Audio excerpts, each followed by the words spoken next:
Hello everyone, welcome back to our channel. तो आज हम यहाँ पे डिस्कस करने वाले हैं जेआईबी का जो हमारा सब्जेक्ट है आईई एंड आईएफएस के latest style MCQs, 2 marks questions and case studies. तो जल्दी से जो है क्लास को ज्वाइन कर लीजिए।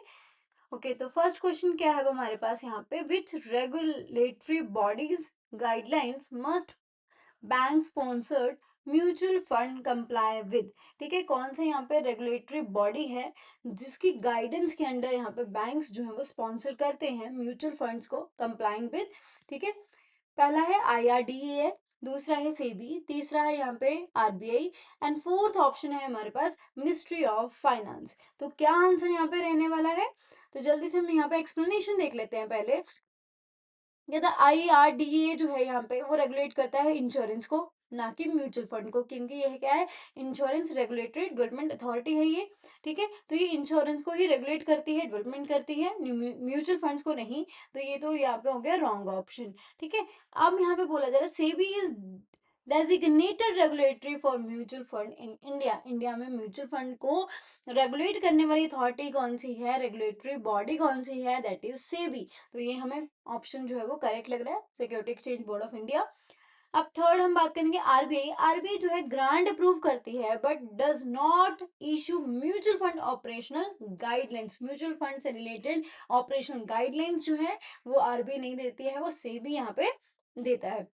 तो म्यूचुअल फंड्स को रेगुलेट करने वाली बॉडी कौन सी है? सेबी। तो ये भी यहाँ पे क्या हो गया, रॉन्ग हो गया। फोर्थ देखें, मिनिस्ट्री ऑफ फाइनेंस ओवरसी करता है फाइनेंशियल पॉलिसीज को but not mutual fund, regulation नहीं करते हैं जो मिनिस्ट्री ऑफ फाइनेंस है यहाँ पे। राइट, तो कौन सा ऑप्शन यहाँ पे करेक्ट है? यस, ऑप्शन बी जो यहाँ पे करेक्ट ऑप्शन है, that is SEBI.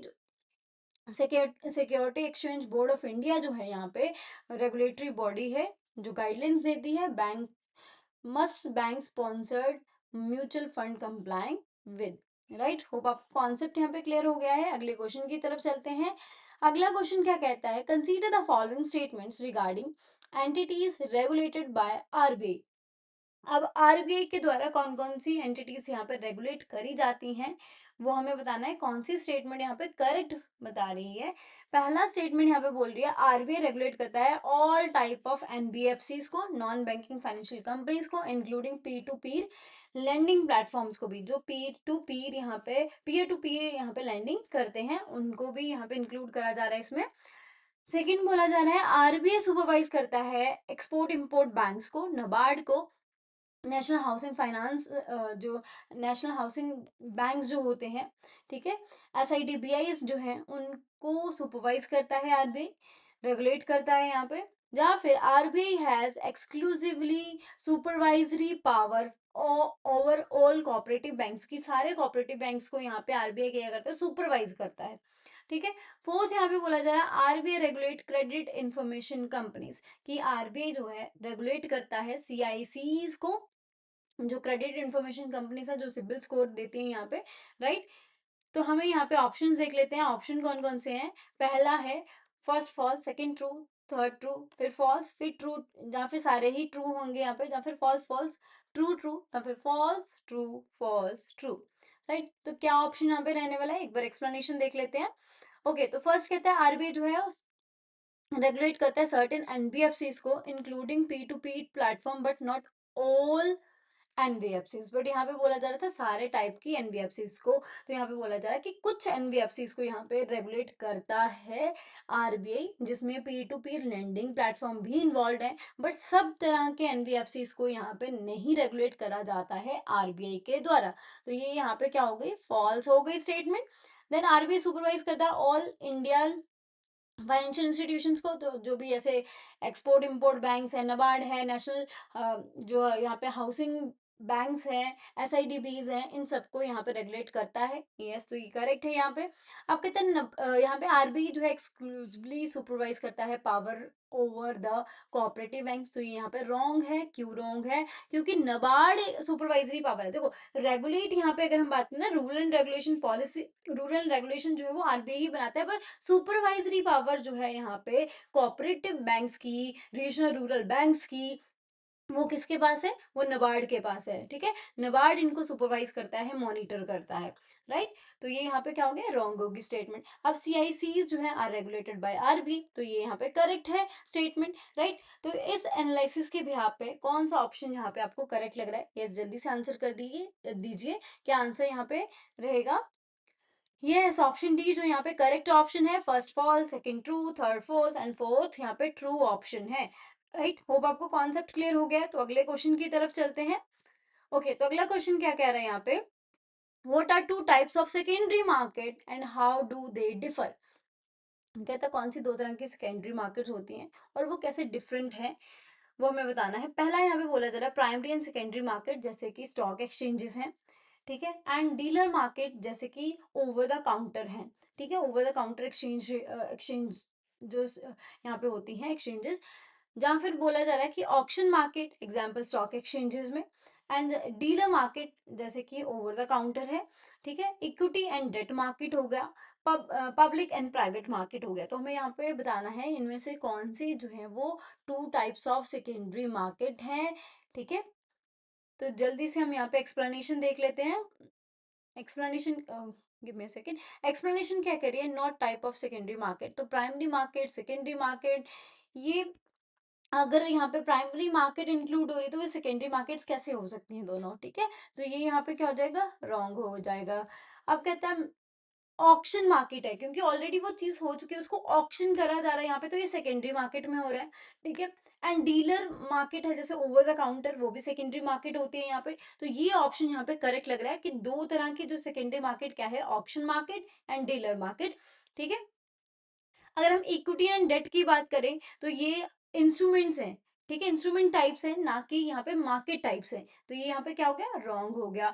And public and private market की बात करें तो ये refer to issuance method refer करता है कि पब्लिक के थ्रू यहाँ पे जो है इश्यूज करे जा रहे हैं, प्राइवेट के थ्रू इश्यूज करे जा रहे हैं, ये ट्रेडिंग मैकेनिज्म नहीं है ये। तो ये भी यहाँ पे क्या हो जाएगा, रॉन्ग हो जाएगा। तो कौन सा ऑप्शन यहाँ पे करेक्ट बैठ रहा है, यस ऑप्शन बी जो यहाँ पे करेक्ट है कि ऑक्शन मार्केट जो स्टॉक एक्सचेंज में सेकेंडरी मार्केट है ये, एंड दूसरा dealer market over the counter जो है इसके एग्जाम्पल है, राइट। होप आपको कॉन्सेप्ट क्लियर हो गया है। तो अगले क्वेश्चन की तरफ चलते हैं। ओके, तो अगला क्वेश्चन है रिलेटेड टू रीट। अब क्या कहता है, consider the following statement regarding benefits offered by real estate investment trust. REIT द्वारा क्या बेनिफिट यहाँ पे दिए जा रहे हैं, ऑफर करे जा रहे हैं, उसके लिए हमें स्टेटमेंट्स दे रखी है, हमें बताना है इनमें से कौन सी स्टेटमेंट यहाँ पे करेक्ट है। पहला बोला जा रहा है REIT sponsor can monetise revenue generating infrastructure asset, ठीक है। तो ये रीट के जो स्पॉन्सर्स हैं वो मोनेटाइज करते हैं रेवेन्यू जनरेटेड इंफ्रास्ट्रक्चर एसेट्स को। दूसरा बोला जा रहा है REIT listing provide regular capital inflow to the sector, कि रीट जो है यहाँ पर रेगुलर कैपिटल इनफ्लो जो है वो क्रिएट कर रहा है, रेगुलर प्रोवाइड कर रहा है सेक्टर में। तीसरा बोला जा रहा है investor must own physical property, कि जो इसमें इसके इन्वेस्टर्स हैं जो इसमें पैसा लगाते हैं उनके पास फिजिकल प्रॉपर्टी आती है as a benefit from the REIT return, ठीक है। रीट के रिटर्न जो इसमें इन्होंने पैसा लगा रखा है उसके रिटर्न में उनके पास फिजिकल प्रॉपर्टी आ रही है, ये यहाँ पे बोला जा रहा है। चौथा यहाँ पे बोला जा रहा है pension fund are viewed as a ideal long term investors for REIT, ठीक है। तो यहाँ पे जल्दी से ऑप्शन देख लेते हैं हम। पहला है 1 and 2 and 4 आर करेक्ट है, दूसरा है 1 2 4 आर करेक्ट है, 3 इज इनकरेक्ट है, तीसरा है यहाँ पे 2 3 and 4 आर करेक्ट है, या फिर चौथा 1 3 and 4 आर करेक्ट, ठीक है। तो जल्दी से यहाँ पे हम जो है एक्सप्लेनेशन देख लेते हैं। एक्सप्लेनेशन क्या करिए, sponsor can convert income generating asset into investable REIT units, तो ये यहाँ पे क्या है, करेक्ट है। ये कैन मोनेटाइज कर सकते हैं रेवेन्यू जनरेटिंग इंफ्रास्ट्रक्चर एसेट्स के थ्रू। अब कहते हैं once listed REIT serve as an ongoing capital source for the sector, तो ये भी यहाँ पे क्या है, करेक्ट है, क्योंकि यहाँ पे भी ये चीज बोली जा रही थी कि लिस्टेड है वो रेगुलर कैपिटल फ्लो जो है वो सेक्टर को प्रोवाइड यहाँ पे करेंगे। तीसरा यहाँ पे बोला जा रहा था कि फिजिकल प्रॉपर्टी जो है वो एज अ बेनिफिट मिलता है, तो ये रॉन्ग है। क्यों रॉन्ग है, क्योंकि यहाँ पे यूनिट्स दिए जाते हैं ना कि फिजिकल प्रॉपर्टी। तो investors don't need to own physical property owing REIT unit suffices, ठीक है। तो रियल प्रॉपर्टी के बजाय उनको यूनिट्स यहाँ पे दी जाती हैं, जिस ठीक है, जिसपे उनको रिटर्न जो है वो मिलता है। तो ये ऑप्शन यहाँ पे क्या हो गया, रॉन्ग हो गया। अब पेंशन फंड स्कीम की अगर हम बात करें तो pension fund are consider ideal long investors due to their capital stability. तो ये भी यहाँ पे क्या लग रहा है, करेक्ट ऑप्शन है यहाँ पे। ठीक है, तो इस एनालिसिस के भी यहाँ पे कौन सा ऑप्शन यहाँ पे करेक्ट रहने वाला है, ये जल्दी से आंसर कर दीजिए। क्या आपको करेक्ट लग रहा है यहाँ पे? यस, ऑप्शन बी जो है यहाँ पे करेक्ट ऑप्शन है। 1 2 एंड 4 आर करेक्ट है। थर्ड जो है यहाँ पे इनकरेक्ट स्टेटमेंट है। राइट, होप आपको कॉन्सेप्ट यहाँ पे क्लियर हो गया है। अगले क्वेश्चन की तरफ चलते हैं। तो अगला क्वेश्चन डिस्कस करने से पहले मैं आपको एक इम्पॉर्टेंट इन्फॉर्मेशन यहाँ पे दे दूं कि चाहे सीआईबी है, चाहे जेआईबी है, चाहे प्रमोशनल एग्जाम से रिलेटेड आपको स्टडी मटेरियल, स्टडी कंटेंट चाहिए, तो यहाँ पे आपको best quality, very low price पे पूरा स्टडी मटेरियल जो है वो प्रोवाइड करवाया जाएगा। एक और चीज आपको यहाँ पे बता दूं कि लास्ट 30 ईयर्स में मोर देन 10 लाख से भी ज्यादा कैंडिडेट जो है इस कोर्स का बेनिफिट उठा चुके हैं। अगर आप भी इस कोर्स का बेनिफिट उठाना चाहते हैं तो आप इस कोर्स को एनरोल कर सकते हैं। आप अपने फ्रेंड्स एंड कलीग्स को भी इस कोर्स के बारे में बता सकते हैं। एंड जो यहाँ पे हम बात करें कि लास्ट 30 ईयर्स में मोर देन 10 लाख से भी ज़्यादा कैंडिडेट्स को इसका बहुत ज़्यादा बेनिफिट मिला है। एग्जाम को क्रैक करने में उनको बहुत हेल्प मिली है। अगर आप भी अपने एग्जाम को क्रैक करने की पॉसिबिलिटी को बढ़ाना चाहते हैं तो इस कोर्स को यहाँ पे एनरोल कर सकते हैं। इस कोर्स में आपको मिलेगा क्या, रिकॉर्डेड वीडियो लेसन्स रहेंगे, पीडीएफ क्वेश्चन बैंक्स रहेंगे, केस स्टडी वीडियोस यहाँ पे आपको मिलेंगे, इंटरेक्टिव लाइव क्लासेस जो है वो आपको मिलेंगी यहाँ पे। ठीक है, तो ये पूरा का पूरा कोर्स आपको अवेलेबल कहाँ पे होगा, उसके लिए आपको जाना पड़ेगा www.nstoolschoolofbanking.com के ऊपर। ठीक है, तो जो भी कोर्स आप यहाँ पे एनरोल करना चाहते हैं, सीआईबी हो, जेआईबी हो, बैंक प्रमोशनल एग्जाम से रिलेटेड कोर्स है, आप उसको एनरोल कर सकते हैं। एक बार मैं आपको फिर से बता दूं कि लास्ट 30 ईयर्स में मोर देन 10 लाख से भी ज्यादा कैंडिडेट इस कोर्स का बेनिफिट ले चुके हैं। आप भी अपने एग्जाम को क्रैक करने की पॉसिबिलिटी को अगर बढ़ाना चाहते हो तो आप इस कोर्स को एनरोल कर सकते हो। आप अपने फ्रेंड एंड कलीग्स को भी इस कोर्स के बारे में बता सकते हैं। ठीक है, तो हम अगले क्वेश्चन की तरफ चलते हैं, हम अगले कॉन्सेप्ट की तरफ। अगला क्वेश्चन क्या है, what was the role of Hilton Young commission in the formation of RBI. RBI की फॉर्मेशन में हिल्टन यंग कमीशन का क्या रोल है यहाँ पे, और कौन सी स्टेटमेंट यहाँ पे करेक्टली इसका रोल बता पा रही है। कहते हैं it help frame the constitution of India, India के कॉन्स्टिट्यूशन को फ्रेम करने में हेल्प करी थी हिल्टन यंग ने। या फिर इट प्रोवाइड की रिकमेंडेशन फॉर आरबीआई फॉर्मेशन, या फिर it suggested the creation of RBI. ठीक है, या फिर it propose setting up of RBI SEBI IRDA. ठीक है, तो इन्होंने प्रपोज करा था कि आरबीआई सेटअप करो, सेबी को लेके आओ, आईआरडीए के डीए को लेके आओ। ठीक है, तो एक बार हम यहाँ पे एक्सप्लेनेशन देख लेते हैं पहले, क्या कहा जा रहा है। कहता these are the financial regulatory form decades later. जैसे आरबीआई जो है यहाँ पे एस्टैब्लिश, अगर हम बात करें इन ये जो एक्ट है वो 1934 में आया था। ठीक है, एंड अगर हम बात करें तो ये 1 अप्रैल 1935 को एस्टैब्लिश करा गया विद द 5 करोड़ कैपिटल के साथ। ठीक है, एंड से भी जो है वो 1995 के अराउंड यहाँ पे आया था। ठीक है, तो आईआरडी भी यहाँ पे बाद में आया था। तो ये बहुत ज्यादा जो है उनमें टाइम गैप था, तो ये हिल्टन यंग कमीशन के साथ ही सारे के सारे नहीं आए थे। तो ये यहाँ पे क्या हो गया, रोंग हो गया। SEBI was formed later, sorry SBI was formed later not by the this commission. ठीक है, जो एसबीआई था यहाँ पे वो भी यहाँ पे लेटर फॉर्म करा गया था। ठीक है, आरबीआई भी यहाँ पे जो है अगर हम बात करें तो क्रिएशन ऑफ आरबीआई ने यहाँ पे आप बोल सकते हो state bank of India, reserve bank of India नहीं, यहाँ पे ऑप्शन रहेगा स्टेट बैंक ऑफ इंडिया। तो स्टेट बैंक ऑफ इंडिया भी यहाँ पे 1955 के अराउंड यहाँ पे फॉर्म करा गया था। ठीक है, तो वो भी यहाँ पे हम बोलेंगे बाद में फॉर्म करा गया है, इसकी रिकमेंडेशन से यहाँ पे फॉर्म नहीं हुआ था। तो ये भी यहाँ पे रॉन्ग हो गया। कहता है Hilton Young commission recommended the creation of RBI. तो यहाँ पे क्या है कि आरबीआई का, देखो ये जो कमीशन थी ये ब्रिटिश गवर्नमेंट ने कमीशन बिठाई थी, किस पर्पस के लिए, कि वो फाइनेंस जो मॉनिटरी आप बोल सकते हो कि स्ट्रक्चर कैसा है इंडिया का उसको देखने के लिए, और क्या ड्रॉबैक्स हैं यहाँ पे उसको देखने के लिए ये कमीशन बिठाई गई थी। इस कमीशन ने, ये कमीशन जो है वो 1926 में बिठाई गई, ये देखने के लिए कि मॉनेटरी पॉलिसीज कैसी हैं इंडिया की। फिर 1927 में इन्होंने रिकमेंडेशन दी एक सेंट्रल बैंक बनाने की, ठीक है। तो ये आरबीआई को एस्टैब्लिश करने की जो रिकमेंडेशन थी, हिल्टन यंग कमीशन इन्होंने दी थी 1927 में। तो हम ये बोल सकते हैं कि ये ऑप्शन यहाँ पे करेक्ट है कि इट प्रोवाइड की रिकमेंडेशन कि आरबीआई को यहाँ पे फॉर्म करना चाहिए, वो इन्होंने दी थी 1927 में। बट अगर हम बात करें कि ये जो एक्ट बना था, आरबीआई एक्ट जो है, आरबीआई एक्ट जो बना था वो कब बना था यहाँ पे 1934 में, और ये एस्टैब्लिशमेंट जो हुई थी इसकी 1935 में हुई थी 1 अप्रैल को, ठीक है, विद द 5 करोड़ कैपिटल के साथ, राइट। तो ये आपको तीनों डेट्स यहाँ पे अब याद होगी होंगी, चारों सॉरी, यहाँ पे कि ये कमेटी जो है हिल्टन यंग कमेटी 1926 में इन्होंने स्टडी करना शुरू करा था मॉनेटरी पॉलिसीज के ऊपर इंडिया की, और 1927 में इन्होंने रिकमेंडेशन दे दी थी कि आरबीआई होना चाहिए। बट आरबीआई एक्ट जो है वो 1934 में बनाया गया और 1935 में इसको एस्टैब्लिश करा गया, ठीक है।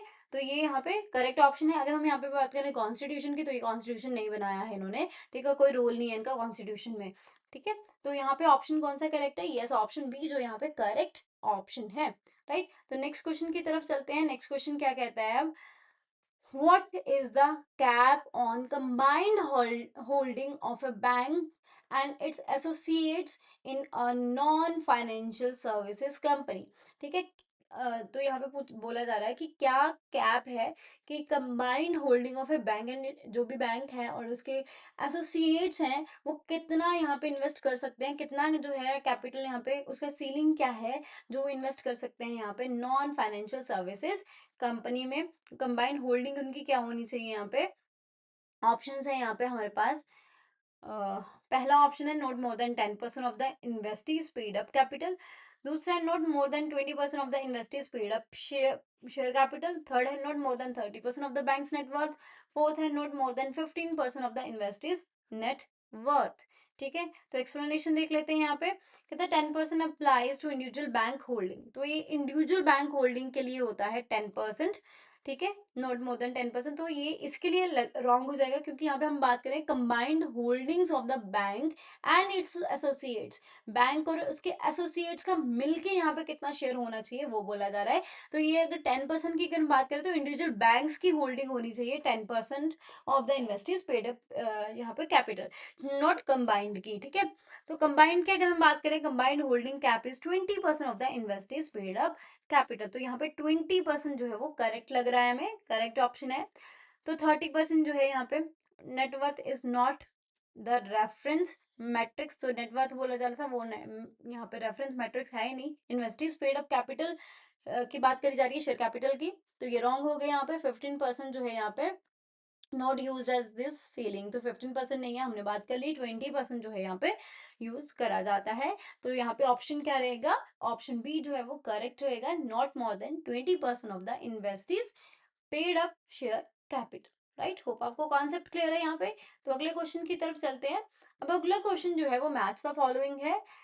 The name of the economic sector हमें दे रखे हैं ग्रुप ए में, एंड उनके प्रोमिनेंट फीचर क्या है वो हमें ग्रुप बी में दे रखे हैं। जैसे ए में बोल रखा है प्राइमरी सेक्टर क्या होता है, उसका फीचर क्या है, secondary sector, tertiary sector and quaternary sector जो है उनके क्या यहाँ पे रूल्स हैं। फर्स्ट कह रहा है generate at least half of the national income, इनमें से कौन सा सेक्टर जनरेट कर रहा है? दूसरा बोला जा रहा है largest employer in the western developed economies में है। तीसरा बोला जा रहा है involves direct use of natural resource, कौन सा सेक्टर करता है? फिर है regarded as a brain behind socio economic performance, कि जो यहाँ पे हाई लेवल के सीईओज होते हैं वो किस सेक्टर में आते हैं, ठीक है। जो एक ब्रेन होता है किसी भी सोशियो इकोनॉमिक परफॉर्मेंस के पीछे, वो कौन से सेक्टर में यहाँ पे आता है, वो हमें बताना है। ऑप्शंस हमारे पास हैं यहाँ पे A3 B2 C1 D4, A2 B3 C4 D1, A4 B1 C2 D3, या फिर A1 B4 C3 D2, ठीक है। तो जल्दी से एक्सप्लेनेशन देख लेते हैं हम यहाँ पे। कहता है primary sector involve direct use of natural resources, like agriculture हो गया, फॉरेस्ट्री हो गया, फिशिंग हो गया, तो ये डायरेक्ट नेचुरल रिसोर्सेज यूज करें। तो प्राइमरी सेक्टर किससे यहाँ पे मैच कर जाएगा? Involve direct use of natural resources, तो ये से मैच यहाँ पे कर जाएगा। अब कहते हैं secondary market specially manufacturing is noted as a largest employer in western developed economies में है। तो ये यहाँ पे किससे मैच कर जाएगा? सेकेंडरी सेक्टर यहाँ पे largely employer in the western developed developed economies में, तो ये यहाँ पे बी के साथ मैच कर जाएगा। अब कहता था tertiary sector service based and generate at least half of the, हमने देखा था कि यहाँ पे सबसे ज्यादा कंट्रीब्यूशन किसका है जीडीपी में, नेशनल इनकम में, दैट इज टर्शरी सेक्टर का, सर्विस सेक्टर का, एंड उसके बाद आता है यहाँ पे हमारे सेकेंडरी सेक्टर का, एंड थर्ड नंबर पे आता है प्राइमरी सेक्टर का यहाँ पे कंट्रीब्यूशन। ठीक है, तो हाफ ऑफ द इकोनॉमी में जो आप बोल सकते हो नेशनल इनकम में कंट्रीब्यूशन किसका है, ट्रेजरी सेक्टर का है, तो ये सी के साथ मैच हो जाएगा। यहाँ पे आप कहते हैं कंट्री सेक्टर में कौन लोग आते हैं, जो यहाँ पे टॉप लेवल डिसीजन मेकर्स होते हैं। ठीक है, इसीलिए उनको यहाँ पे बोला जा रहा है brain behind socio economic performance. ठीक है, तो ये किससे मैच कर जाएगा यहाँ पे, ये ऑप्शन डी से, डी के साथ यहाँ पे मैच कर जाएगा। राइट, होप आपको कॉन्सेप्ट यहाँ पे क्लियर हो गया है। तो कौन इस एनालिसिस के बिहाफ पे कौन सा ऑप्शन आपको करेक्ट लग रहा है यहाँ पे, यस जल्दी से बता दीजिए कौन सा ऑप्शन यहाँ पे करेक्ट रहने वाला है। यस, ऑप्शन ए जो यहाँ पे करेक्ट है, A3, B2, C1 and D4 यहाँ पे करेक्ट ऑप्शन है। अगले क्वेश्चन की तरफ चलते हैं। अगला क्वेश्चन क्या कहते हैं, तो क्वेश्चन डिस्कस करने से पहले मैं एक और इम्पॉर्टेंट इन्फॉर्मेशन आपको यहाँ पे दे दूं कि जीआईबी के जितने भी हमारे सब्जेक्ट्स हैं, चारों के चारों सब्जेक्ट्स के आपको मॉक टेस्ट यहाँ पे अवेलेबल हो जाएंगे। ठीक है, उनको आप रियल टाइम प्रैक्टिस कर पाओगे, वो भी फ्री ऑफ कॉस्ट। ठीक है, तो उसके लिए आपको करना क्या है, जस्ट आपको www.jibcibonline.com पे जाना है। तो जो हमारे सब्जेक्ट्स हैं उनके बहुत सारे मॉक टेस्ट यहाँ पे अवेलेबल हैं, उनको आप रियल टाइम प्रैक्टिस कर सकते हो, वो भी फ्री ऑफ कॉस्ट। तो इससे क्या होगा, आप जो है टाइम मैनेजमेंट यहाँ पे सीखोगे, एंड यहाँ पे क्या है, आपको पता चलेगा किस तरह के क्वेश्चन जो है वो एग्जाम में पूछे जाते हैं, तो आप इनको रियल टाइम प्रैक्टिस कर पाओगे। ठीक है, वो भी फ्री ऑफ कॉस्ट। तो उसके लिए आपको www.gibcibonline.com पे आना पड़ेगा। होप आपको कॉन्सेप्ट भी साथ के साथ क्लियर हो रहे हैं। तो अगले क्वेश्चन की तरफ चलते हैं। अगला क्वेश्चन क्या कह रहा है यहाँ पे, consider the following statements regarding limitation of infrastructure investment trust. InvITs के यहाँ पे लिमिटेशंस क्या है, उसके रिगार्डिंग कुछ स्टेटमेंट्स दे रखी है, हमें बताना है कौन सी स्टेटमेंट यहाँ पे करेक्ट है, जो लिमिटेशंस यहाँ पे बता रही है कौन सी इनकरेक्ट है। फर्स्ट स्टेटमेंट कहती है इनकम फ्रॉम इंफ्रास्ट्रक्चर प्रोजेक्ट्स में very based on the governments determined tariffs. ठीक है, वो गवर्नमेंट के टैरिफ्स के ऊपर डिपेंड करती हैं, वो उसकी वजह से यहाँ पे इम्पैक्ट होती हैं, उनकी इनकम जो है यहाँ पे इम्पैक्ट होती है गवर्नमेंट के डिटरमाइंड टैरिफ्स के साथ। अब कहा जा रहा है दूसरी statement, uses level of infrastructure project have no impact on income generation. कहता कि हम कौन सी तरह के लेवल के इंफ्रास्ट्रक्चर प्रोजेक्ट का वो यहाँ पे इम्पैक्ट नहीं डालता है इनकम जनरेशन पे, ये बोला जा रहा है। तीसरा बोला जा रहा है इंफ्रास्ट्रक्चर इनकम में decline during unforeseen event like lockdown, कि लॉकडाउन जैसे जब हुआ था तो इंफ्रास्ट्रक्चर इनकम जो है वो डिक्लाइन हो गई थी यहाँ पे, क्योंकि अनफोर्सीन इवेंट यहाँ पे हो गया था, पेंडेमिक आ गया था। ठीक है, और लॉकडाउन हो गया था सारी तरफ। ठीक है, देन हम बात करेंगे यहाँ पे tariffs and uses are two key factors affecting, कहते हैं टैरिफ्स और यूजेस ऑफ जो है यूजेस जो है इंफ्रास्ट्रक्चर प्रोजेक्ट्स का, वो दो की फैक्टर होते हैं जो इम्पैक्ट करते हैं इनविट की इनकम जनरेशन को। ठीक है, तो जल्दी से हम यहाँ पे ऑप्शंस देख लेते हैं। ऑप्शन क्या कह रहा है, फर्स्ट बोल रहा है 1 2 एंड 3 आर करेक्ट है, 4 इज इनकरेक्ट है, या फिर 2 एंड 4 आर करेक्ट है, 1 एंड 2 आर इनकरेक्ट है, या फिर 1 2 4 आर करेक्ट है एंड सेकेंड जो है यहाँ पे इनकरेक्ट है। ठीक है, एंड 1 3 एंड 4 आर करेक्ट है, सेकेंड इज इनकरेक्ट है। ठीक है, तो जल्दी से यहाँ पे हम देख लेते हैं एक्सप्लेनेशंस को। एक्सप्लेनेशन यहाँ पे क्या कह रही है, कहता है tariff changes by the government can effect the project income. Yes, तो यहाँ पे क्या है कि जब गवर्नमेंट अपने टैरिफ्स में चेंज ला रही है, ऑब्वियस सी बात है इंफ्रास्ट्रक्चर प्रोजेक्ट के इनकम पे यहाँ पे इम्पैक्ट पड़ेगा ही पड़ेगा। तो यहाँ पे करेक्ट है, कहते हैं uses directly impact revenue, but यहाँ पे बोला जा रहा है कि नो इम्पैक्ट। देखो यूजेस लेवल क्या है इंफ्रास्ट्रक्चर प्रोजेक्ट का, उसके यूजेस का वो इम्पैक्ट करता है कि इनकम क्या जनरेट होगी। ठीक है, तो यहाँ तो बोला जा रहा था कि कोई इम्पैक्ट नहीं पड़ता है, तो ये यहाँ पे क्या हो जाएगी, रॉन्ग हो जाएगी स्टेटमेंट। कहते COVID lockdown reduce to toll collection from the highway, highway से टोल कलेक्ट करना, कलेक्शन बंद हो गई थी क्योंकि गाड़ियां ज्यादा आना जाना बंद हो गई थी। ठीक है, तो उससे यहाँ पे इम्पैक्ट पड़ रहा था इनकम पे, तो ये भी यहाँ पे करेक्ट है कि डिक्लाइन हो गई थी इनकम यहाँ पे लॉकडाउन में। फोर्थ अगर हम यहाँ पे बात करेंगे, tariff and uses are both explicit cited as influencing income, जैसे हमने यहाँ पे बात करी ना कि इनकम क्या जो टैरिफ्स हैं वो भी इम्पैक्ट करती हैं। यहाँ बोला जाता था यूजेस इम्पैक्ट नहीं करता, बट ये रॉन्ग होगी स्टेटमेंट कि यूजेस भी इम्पैक्ट करते हैं। तो ये स्टेटमेंट यहाँ पे क्या है, करेक्ट स्टेटमेंट है। तो कौन सा ऑप्शन यहाँ पे करेक्ट बैठ रहा है इस एनालिसिस के बिहाफ पे? यस, जल्दी से आंसर कर दीजिए। यस, ऑप्शन डी जो यहाँ पे करेक्ट ऑप्शन है, 1, 3 एंड 4 स्टेटमेंट यहाँ पे करेक्ट है। सेकंड स्टेटमेंट जो है यहाँ पे इनकरेक्ट स्टेटमेंट है। राइट, होप आपको कॉन्सेप्ट क्लियर हो गया है यहाँ पे। नेक्स्ट स्टेटमेंट, नेक्स्ट क्वेश्चन की तरफ चलते हैं। नेक्स्ट क्वेश्चन क्या कह रहा है यहाँ पे, कहता है what entities can stand alone primary dealer be structured as subsidiary of banks, foreign banks operating in India, या फिर subsidiary of banks, Indian subsidiaries of foreign entities, और companies under companies act registration registered as NBFCs. ठीक है, तो simple सी बात है, कौन यहाँ पे पीडी बन सकते हैं? एंड यहाँ पे बोला जा रहा है cooperative banks with RBI approval, या फिर regional rural banks with special PD licence. ठीक है, तो एक्सप्लेनेशन देख लेते हैं। Foreign bank may undertake PD business departmental but are not standalone PDs। वो standalone PDs नहीं हो सकते। ठीक है, फॉरेन बैंक जो है वो यहाँ पे पीडी बिजनेस में आ सकते हैं under departmentally, but stand alone वो एक बिजनेस यहाँ पे नहीं कर सकते हैं पीडी का। तो ये यहाँ पे क्या हो जाएगा, रॉन्ग हो जाएगा। सेकंड जो था, कहते सब्सिडीज ऑफ बैंक हो गया। ठीक है, Indian subsidies of foreign entities. ठीक है, इंडियन सब्सिडीज है अगर उनके यहाँ पे, तो वो companies under companies act registered as NBFCs, ये यहाँ पे एज ए स्टैंड अलोन ये बिजनेस कर सकती हैं एज ए पीडीज। ठीक है, तो यहाँ पे करेक्ट हो गया। प्राइमरी डीलर्स हमने बात करी है, क्या है, ये फाइनेंशियल इंस्टीट्यूशंस होते हैं जो गवर्नमेंट सिक्योरिटीज में डील करती हैं with the approval of RBI. ठीक है, तो ये आरबीआई नॉर्म्स के अकॉर्डिंग यहाँ पे करेक्ट है बी ऑप्शन। सी की अगर हम बात करें, cooperative banks and RBI approval, कहते हैं cooperative banks are not eligible, ये भी स्टैंड अलोन पीडीज नहीं हो सकते हैं, ये भी एलिजिबल नहीं है। रीजनल रूरल बैंक्स भी परमिटेड नहीं है to operate as a stand alone PDs, तो ये भी यहाँ पे रॉन्ग हो जाएगा। तो कोई भी बैंक्स की सब्सिडरी है, Indian subsidiary of foreign entity है, या फिर कंपनी जो रजिस्टर्ड है कंपनीज एक्ट के अंदर as a non banking financial companies के नाम से, ठीक है, कंपनी के अकॉर्डिंग, तो वो यहाँ पे as a stand alone primary dealer का काम कर सकती है। राइट, होप आपको कॉन्सेप्ट क्लियर हो गया है। अगले क्वेश्चन की तरफ चलते हैं। अगला क्वेश्चन क्या है यहाँ पे, कैलकुलेट जीडीपी डिफ्लेटर। ठीक है, जीडीपी डिफ्लेटर यहाँ पे कैलकुलेट करना है। तो फॉर्मूला क्या रहता है, पहले तो इसका वो देख लेते हैं। नॉमिनल जीडीपी, इसका फॉर्मूला रहता है nominal GDP divide by real GDP, real GDP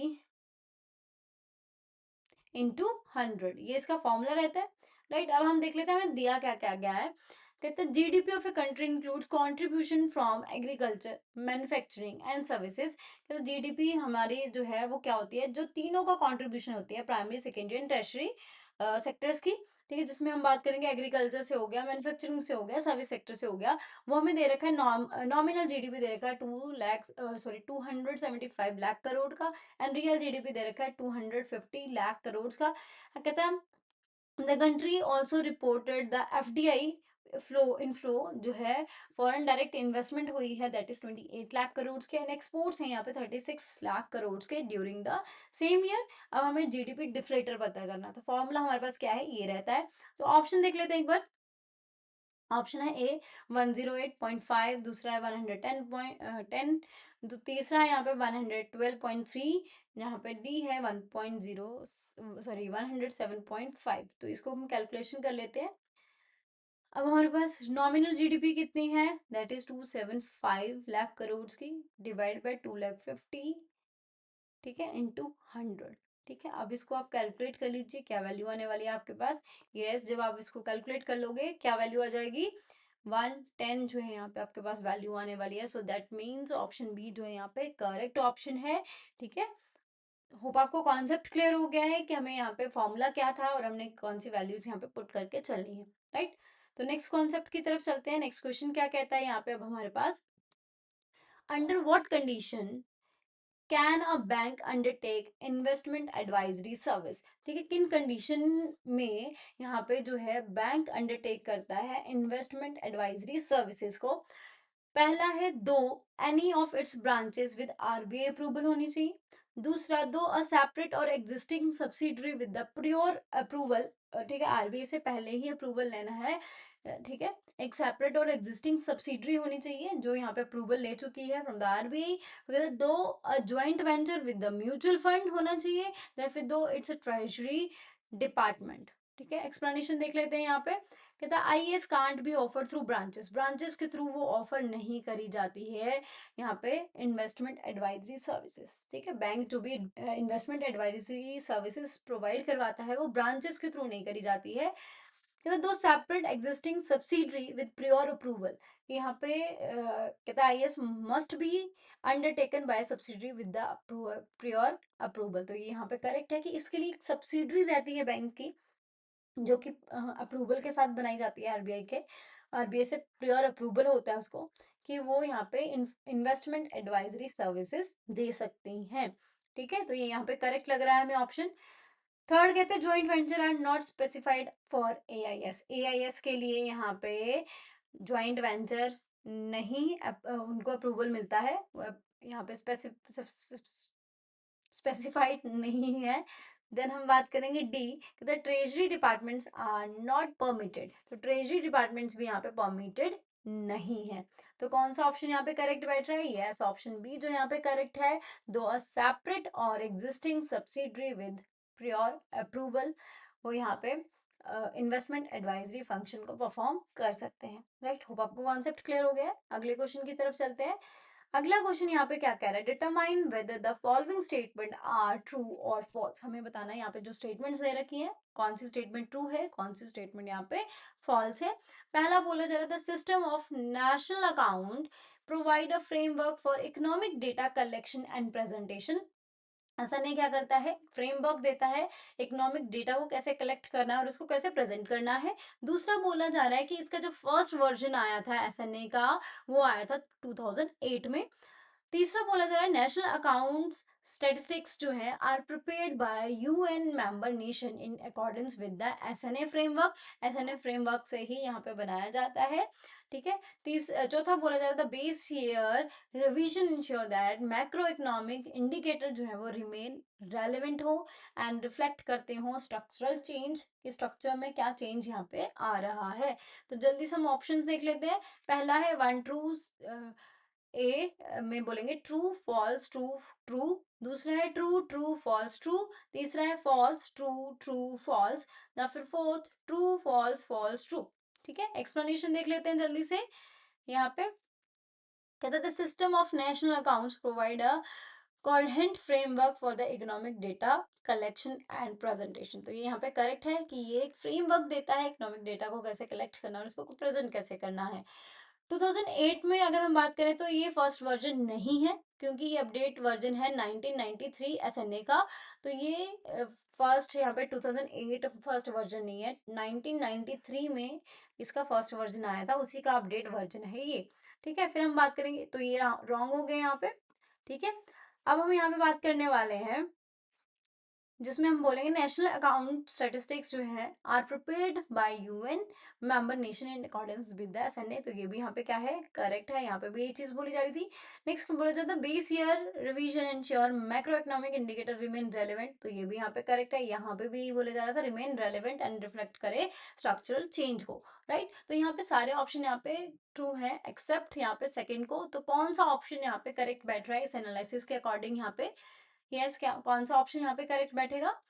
yes, option A जहाँ पे करेक्ट ऑप्शन है, फर्स्ट ट्रू है, सेकंड फॉल्स है, बाकी थर्ड भी ट्रू एंड फोर्थ भी यहाँ पे ट्रू स्टेटमेंट है। राइट, होप आपको कॉन्सेप्ट यहाँ पे क्लियर हो गया है। ठीक है, तो यही था आज के लिए। तो that's all for the day. Thank you very much.